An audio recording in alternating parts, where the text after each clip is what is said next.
Morning. My name's Zelkha. I look forward to working with you in the next 2 days on the course on corporate and international venture capital.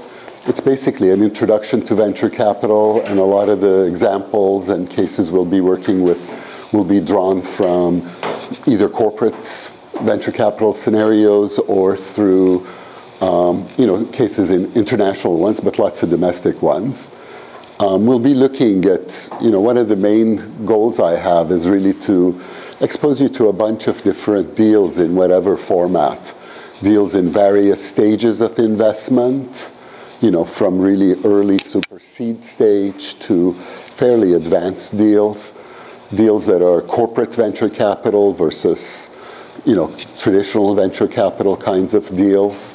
And, multiple industry ideas.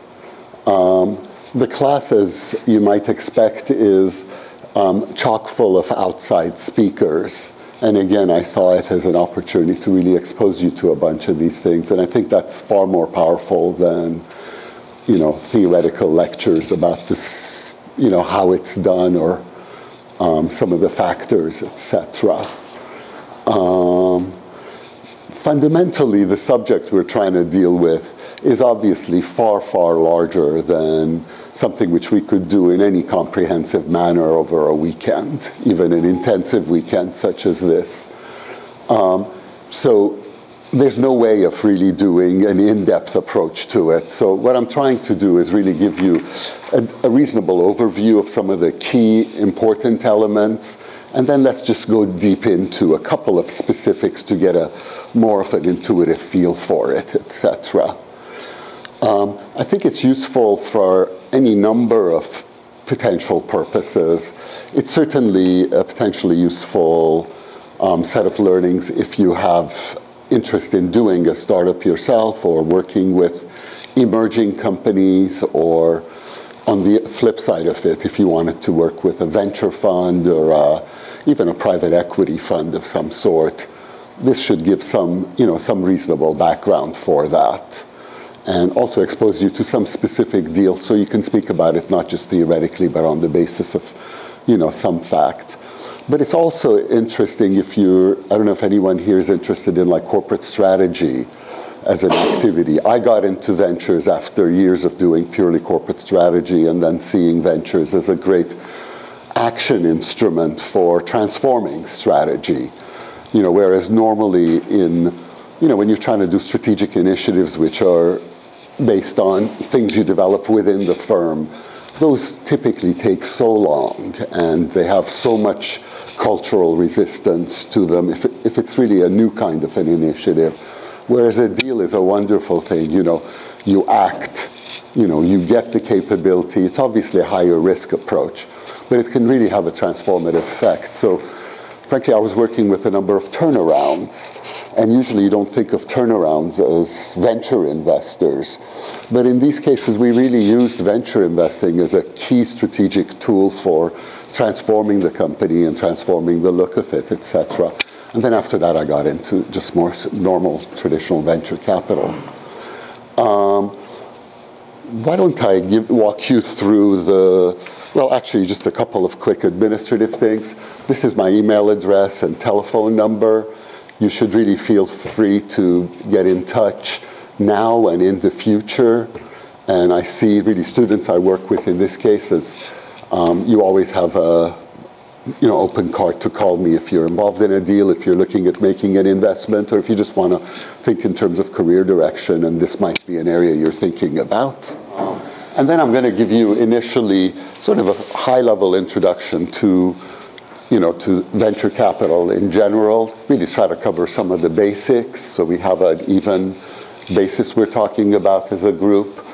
And then also start introducing some tools which we used at Palo Alto Ventures, which was a firm I had founded about a decade ago, for looking at deals and playing with them. And then we're going to have our first speaker at around 10:45. It's Julia Hugh. She's a young woman. She just finished first year at MIT Sloan, and she just dropped out last summer to start this company. she's in the process of raising a round, and it's really exciting. She also won the MIT Business Plan Award, which is one of the things that encouraged her to pursue this. So here you'll see like a true seed stage venture pitch. And then I thought over lunch you guys would break up, and we'll break you up into a few different teams. One being a traditional VC, another team being a corporate VC, maybe representing Philips or Sony. You'd have a different perspective on the deal if that's who you are. A third group maybe being an angel group, which again has a different risk profile, a different perspective. And we might think of other groups, maybe a super angel team. And then, you'll break out over lunchtime, prepare some presentations and come back and, present your recommendations on would you invest, why you would invest, and I'll grill you back as to, why, if you want to invest, why it's a bad idea, and if you don't want to invest, why that's a bad idea, push back on that. We'll then, after your presentations and discussions, we'll come back and we have another guest speaker, Rich Mirnoff.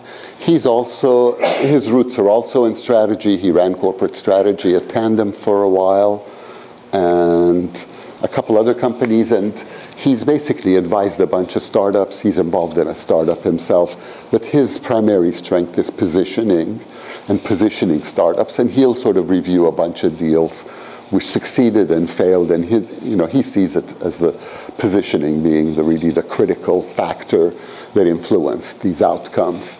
I think you'll like him. He was a co-worker at some places I've worked. We'll then take a break, and then I have another presentation by another entrepreneur. In this case, it's a bootstrap venture where they've never taken a dime from an investor. They own it themselves, and they're facing some, and they've developed it. The software runs. It's really quite impressive. It's the first of its kind for what it's doing. And they have all these strategic choices. It's kind of interesting. Everyone thinks, yeah, you get the product and you take it to market. Well, these guys have the product. And the question is, how do you take it to market? And there's really a whole range of choices which will, just market entry strategy can radically influence what kind of a company comes out of it, or if a company really does come out of it. I think you'll find it interesting. These guys, unlike Julia, they're seasoned, older guys who are doing a venture. I think they're both like in their 50s or whatever. And then this, I'm not certain if we're going to do today, but I thought we would do a piece on scenario planning and how it ties to venture capital. That's really bleeding edge stuff. It's certainly not broadly practiced, but frankly, myself, I've been involved in some uses of it, and particularly I ran a fund which did all of Philips Electronics investments in Silicon Valley, and it was really remarkable, and we used scenarios as our primary driver.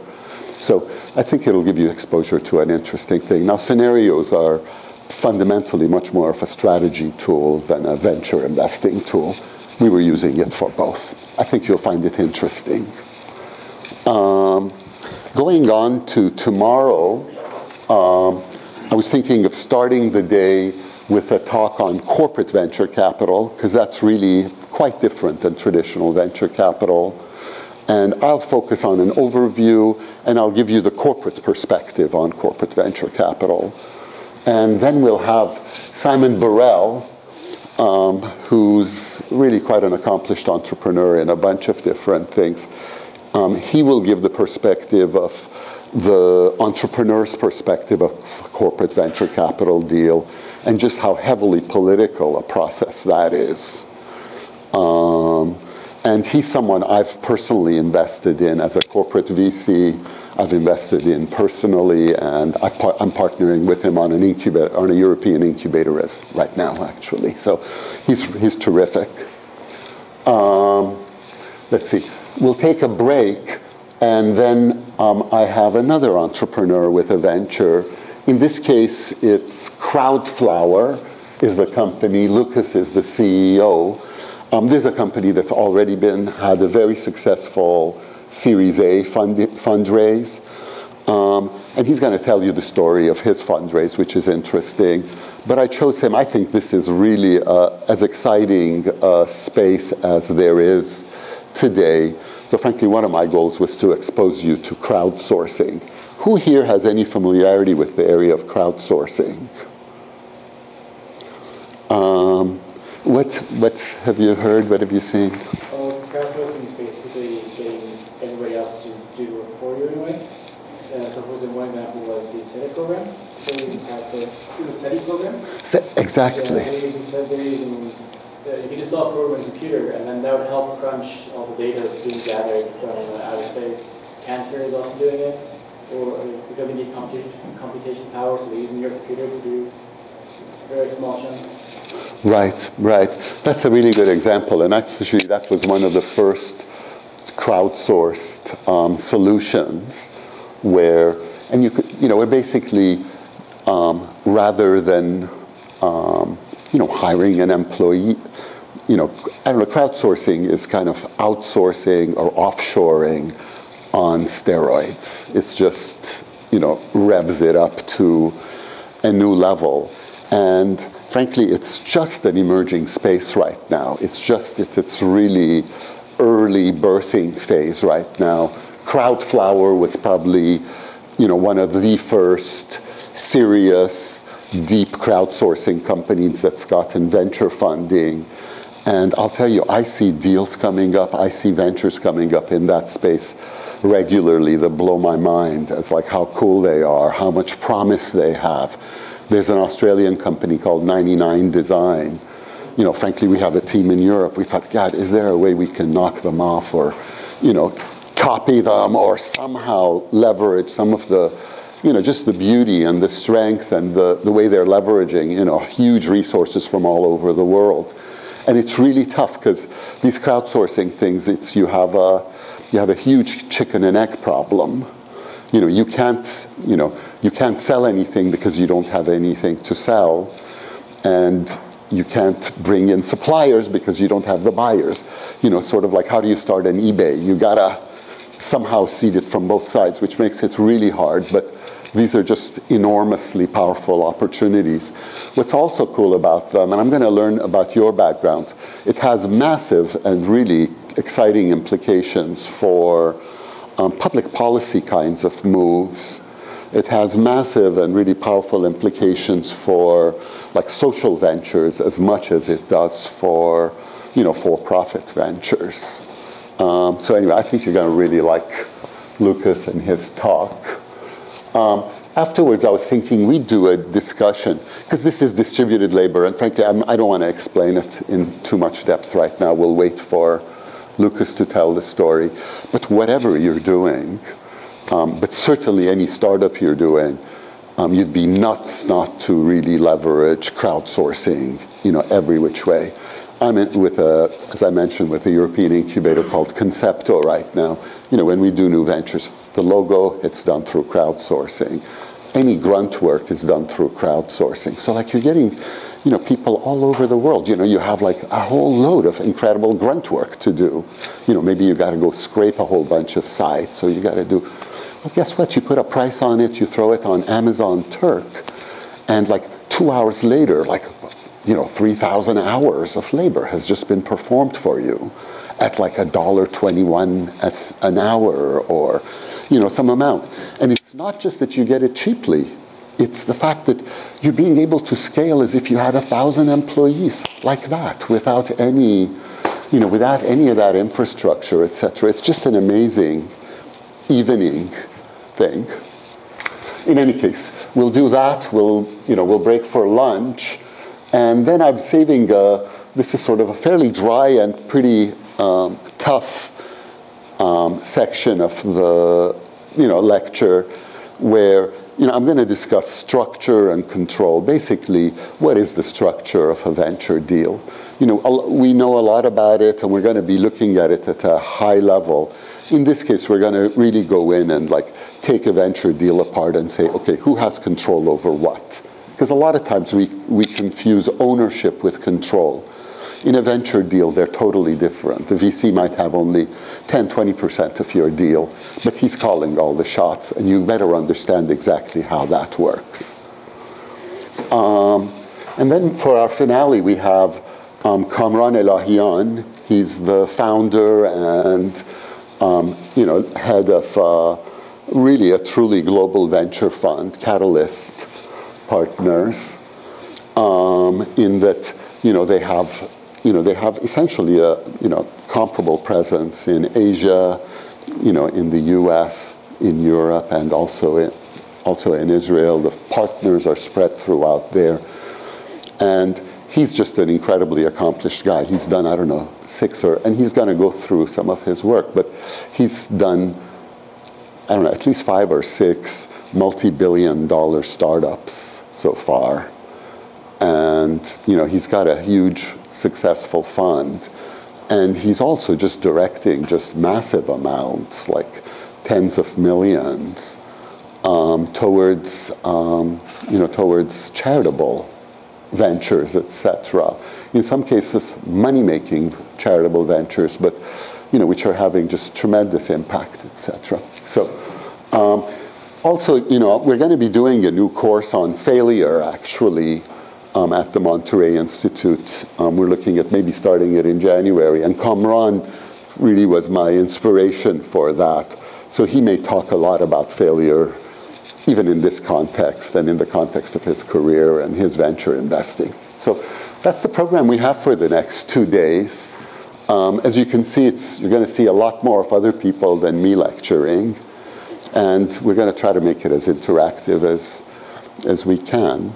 I was born and raised in Iran, but frankly, some of these distinctions seem odd to people, but my family was Iraqi Jews, so we were Arab Jews. So even though I was born and raised in Iran, they really, I grew up as an expat there. And we had a very active, tight community, of Iraqi Jews in Iran. And believe it or not, even if like one of the Iraqi Jews in Iran married an Iranian Jew in Iran, that was like a big problem and a crisis and all that. These communities were so tightly wedded to each other. When I was 14, I went to Israel for 2 years. And then when I was 16, I came to the US for a boarding school for 2 years.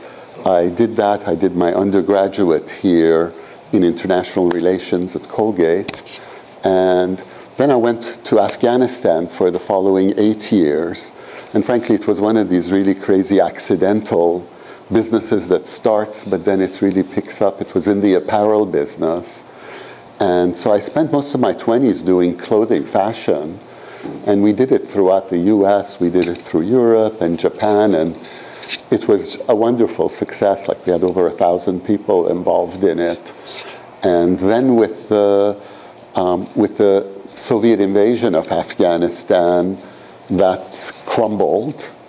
And frankly, at the time, here I've been a strategist and all that, you'd think I'd recognize it. I remember talking with, my lead competitor who was also there, and, you become really friends. And he's saying to me, this whole business we're in, it's finished. And my feeling like, no, look, we went through a coup d'etat, we went through an earthquake, so we'll get through the invasion too. And frankly, proceeded to acquire his company as well because I could get it at a really good price, and which accelerated my own demise, and the whole thing like collapsed. So like at 31, I had like just this horrible defeat, talk about failure, really horrendous failure. I had never done anything other than this fashion thing and working in Afghanistan. So I tried to get a job. Frankly, I tried to put together a resume. I just was completely unable to do anything. So after a few months of, okay, what do? We went actually to the Caribbean to think about it. Decided to go to business school and frankly get a break for a couple of years and try to reorient and re-enter in an intelligent way. So I did, which brought me out to California.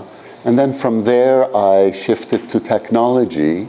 So I initially went to one of the computer companies, and I got interested in strategy, which really is kind of interesting.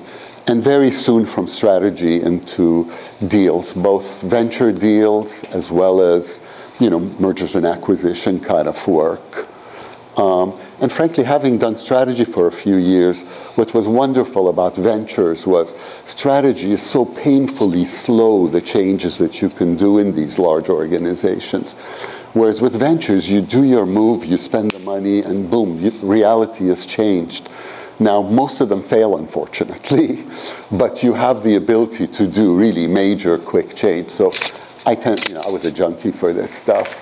So did that for a while. Frankly, I did a few companies where, I was doing some strategy work, but I was also doing all the venture capital work for the company. And we were using ventures as a strategic redirection tool and a repositioning tool, primarily with customers' own minds. I did that. I ran new ventures and strategy at Tandem Computer, which is an interesting company. They did fault-tolerant machines, They didn't break whatever you did. And then as part of that, I was with Ungerman Bass, we did that. And frankly, the kinds of deals you can do in ventures is really limited to your imagination. Here we were a networking company. Frankly, one of the first deals I did, and one of the most high-profile things, was a deal with Steven Spielberg, which is entirely in a different industry, targeted towards, doing some things for children, sick and dying children. The amount of goodies we got out of that was amazing. And frankly, it was just an eye-opener. Wow, you can do ventures, you can do these incredible, crazy, unusual things. It was just sort of broadened what's possible within that range. I also love the idea that if you're running ventures in a corporate setting, you become the ambassador for that company to the outside world. So you're the one who finds cool, interesting, new things, and you spotlight it for them, and you as a way of bringing it in.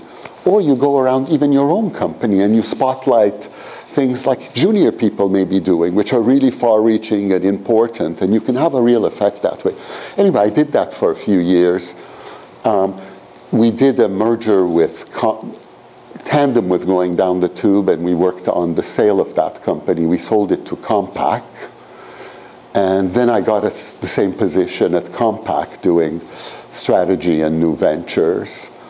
And then after that, frankly, it seemed like, frankly, you make good money, and it's certainly really exciting and fascinating doing corporate venture capital, but the personal payoff and the personal independence you have as an independent VC are radically broader and richer than doing a corporate VC. So at that point, I decided to do my own fund, and I started Palo Alto Ventures. And in that case, we were using scenarios. One of the differences about us, the differentiator, was scenario-driven venture investing. Did that, and quickly Philips Electronics came on as our primary client to do their investing. Did that, so use Palo Alto Ventures as a tool for typically bringing in really cool, exciting, emerging companies, aligning them with a really large, powerful player for their mutual benefit. So later on, I'm going to show you some deals. I'll show you a couple of those. That's such a cool, powerful vehicle when you can do that. Then 2004, I sold Palo Alto Ventures to 21st Century Venture Partners and started a company called LiveWall, which was not an investing vehicle. That was really just a cool visionary venture. I'm not going to bother going into it. Something that was just incredibly exciting to me. It bombed and failed completely. I lost most of what I had made in all those other successes preceding it. And frankly, I was in a situation where I was all of a sudden, money became like a really important consideration, like, in terms of protecting my family, etc. So then I went to London and I started a company called Europrofile, which interestingly was based on a model and a company I had seen in the US called iProfile. We approached the company in the US and we said, do you want to collaborate? Do you want to, we were willing to give them some share, et cetera, if they could, advise us, train us, explain the model. And they were like, look, we have no interest in Europe or anywhere else. We're happy with our business and we don't really want to cooperate, et cetera. But you can do whatever the heck you want, but you're not going to learn it from us. Do it yourself. So frankly, we did it in Europe. And that was really quite an interesting aha moment for me. Largely copying this company, but modifying it a little bit for the European context. Within a year and a half, we were larger than the American company and dramatically more powerful, and we were just on a much better growth curve. So we came back and we acquired them.